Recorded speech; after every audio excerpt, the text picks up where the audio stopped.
सच्चा दोस्त। दोस्ती निभाने के भी सबके अपने अपने अलग अलग तरीके होते हैं। कहते हैं कि जो वक्त पे काम आए वही होता है अच्छा दोस्त, और जो वक्त पे अपना वादा निभाए वो होता है सच्चा दोस्त। आज की कहानी हमें भेजी है प्रमोद गुप्ता ने। सरला रोज की तरह आज शाम फिर रसोई में डिनर तैयार कर रही थी। दोनों बच्चे मोबाइल, कंप्यूटर और टीवी पे रोज की तरह बिजी थे। वो इंतजार कर रही थी कि अभी तक आए क्यों नहीं, इस समय तक तो आ जाया करते हैं। आकाश, फोन करके पता करो ना, अभी तक आया क्यों नहीं है। आकाश, तुम सुन नहीं रहे हो मैं क्या कह रही हूं। आकाश तो अपने कंप्यूटर में बिजी था। तभी उसके फोन की घंटी बजी। सामने का कॉल सुनकर जैसे कि एकदम सुन्न सी हो गई थी सरला। उसकी आंखों की रौनक कहीं खो गई थी। चेहरा पीला पड़ रहा था। अपने आप को फिर संभालते हुए वो तेज कदमों से अपने कमरे की तरफ गई। आकाश, गाड़ी निकालो, हमें कहीं बाहर जाना है।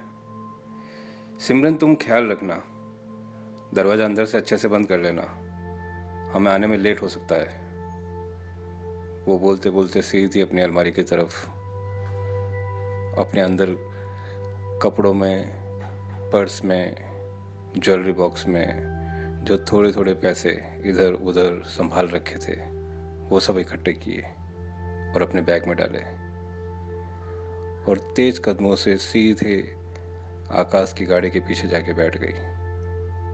आकाश, राजधानी हॉस्पिटल चलो, पापा का एक्सीडेंट हो गया है। वो कुछ समझ पाता, कुछ पूछ पाता, इतने में सरला ने वापस बोला, तुम चलो, रास्ते में बात कर लेंगे। रास्ते में जाते जाते सोच रही थी कि क्या हुआ होगा। अभी 4 बजे तो बात हुई थी उनसे, बड़े खुश थे। कह रहे थे कि इस साल का इंक्रीमेंट पिछले साल से भी अच्छा लगा है, और आज शाम को खाना खाकर हम बाहर चलेंगे सब जने आइसक्रीम खाने। फिर अचानक ये एक्सीडेंट की खबर। क्या हुआ होगा? वो सोच ही रही थी कि इतने में गुप्ता जी का फोन आया। गुप्ता जी भी उनके साथ फैक्ट्री में ही जॉब करते हैं, और साथ में न जाने क्या क्या करते हैं। भाभी, आपके पास फोन आया क्या? वो शर्मा जी, हाँ मैं वहां पहुंच रही हूं। इतना कहकर उसने फोन रख दिया। जरा भी पसंद नहीं करती थी वो गुप्ता जी को। न जाने कौन कौन सी नई नई स्कीम्स लेके आते रहते थे, और शर्मा जी को कुछ न कुछ बताते रहते थे कि इसमें इन्वेस्ट कर दो, उसमें इन्वेस्ट कर दो, ये फायदा वो फायदा। उफ। हॉस्पिटल पहुंची।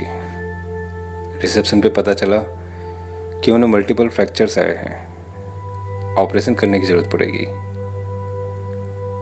डॉक्टर्स उनकी कंसेंट का इंतजार कर रहे हैं। डॉक्टर से मिले तो उन्होंने बताया कि किस तरह से इनको चोटें आई हैं और कैसे ऑपरेशन में इनको बचाया जा सकता है। इमीडिएट डिसीजन लेने की जरूरत है। आगे की कुछ फॉर्मेलिटीज पूरी करनी है, आप कंसल्टेंट से मिल लीजिए।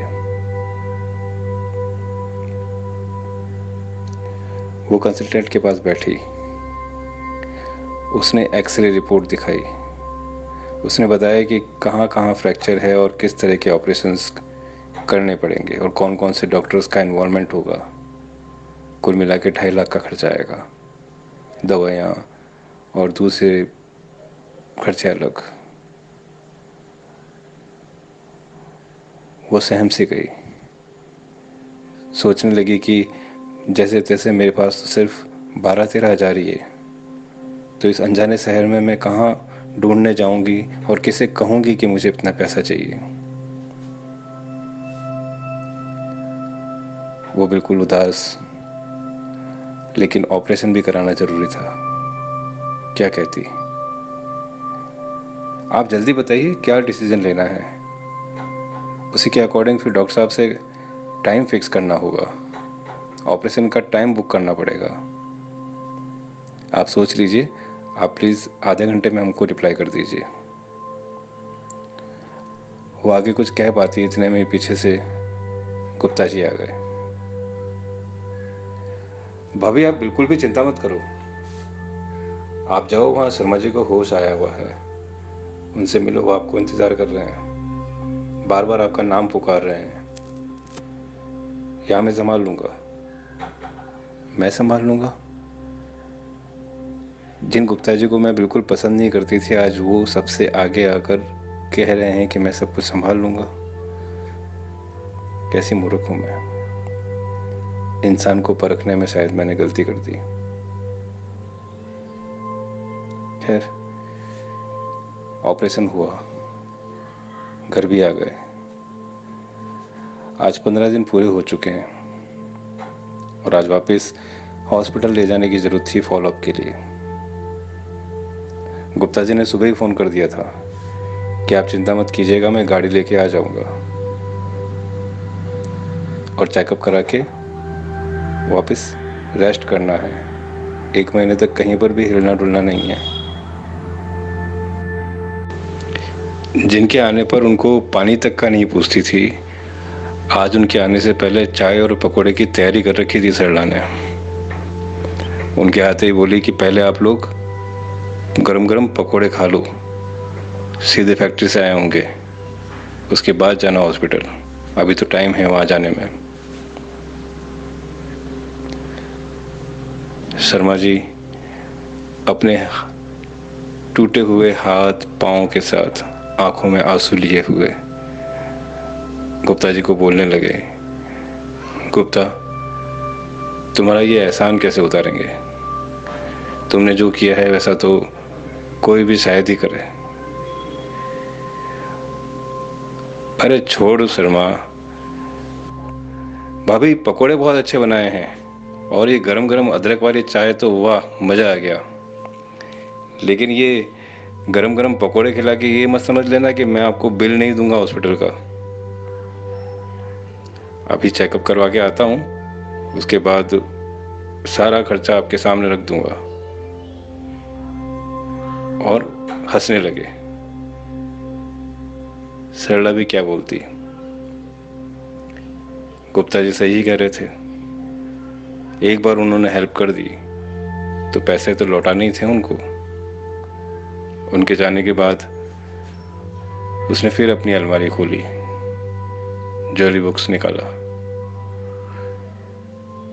2 चूड़ियां थी जो से उसकी सास ने दिया था उसके पहली बार घर में कदम रखने पर। एक टीका, एक गले का हार, पैरों में पायजेब उसकी माँ ने दिया था उसको शादी पे। एक मंगलसूत्र, कुछ अंगूठियां जो शर्मा जी ने उन्हें पहली बार मिलने पर दिया था। सब मिला के कुछ 1.5 से 2 लाख का तो हो ही जाएगा और कुल खर्चा शायद 3 से ज़्यादा जा सकता है। कोई बात नहीं, अभी ये लौटा कर कम से कम उनसे मियाद तो मिल ही जाएगी। वो बस अपनी यादों के साथ बैठी थी और ये इत्मीनान कर रही थी कि एटलीस्ट इनकी जान बचा सके। वो लोग वापस आ गए थे, साथ में बैठे, तभी गुप्ता जी ने बैग में से एक लिफाफा निकाल के थमा दिया सरला जी को। सरला, क्या लिखा है इसमें? शर्मा जी बोले। कितना अमाउंट है? 8,925। ये क्या है गुप्ता जी? सिर्फ ऑपरेशन का खर्चा भी 2.5 लाख था और उसके अलावा दूसरे इतने सारे खर्च, वो सब मुझे नहीं पता। वो सब तो इंश्योरेंस कंपनी वालों ने दे दिए। मेरा तो सिर्फ यही बिल है, 8,925 रुपये GST के साथ। ये मुझे दे दीजिए बस। इंश्योरेंस, जहाँ तक मुझे याद आता है मैंने कोई इंश्योरेंस की पॉलिसी तो करवाई नहीं थी। अरे शर्मा, तुझको क्या पता, हम इंश्योरेंस वाले किसी न किसी तरीके से अपनी दोस्ती निभा ही देते हैं। बस शर्त यह है कि हम पर विश्वास तुमको बनाए रखना होगा। याद है तुमको, पिछले साल मार्च में तुम्हारे पास आया था मैं कि मेरा टारगेट पूरा करना है। फॉर्म तो तुमने भर ही दिया था, पैसे भी तुमने सिर्फ 500 रुपये दिए थे मुझे टोकन के, और ये कहा था कि जरूर तुम्हारा टारगेट पूरा होगा, और वो हुआ भी। तो वो जो पॉलिसी के जो बाकी पैसे थे वही तो तुमको लौटाने हैं अब।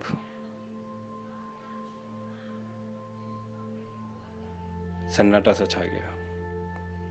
वो सोच रहे थे कि गुप्ता की इस बात पर हंसा जाए, रोया जाए, उसको शाबाशी दी जाए, भगवान का शुक्रिया किया जाए, या फिर उसे गले लगाकर उसे कहा जाए कि थैंक यू,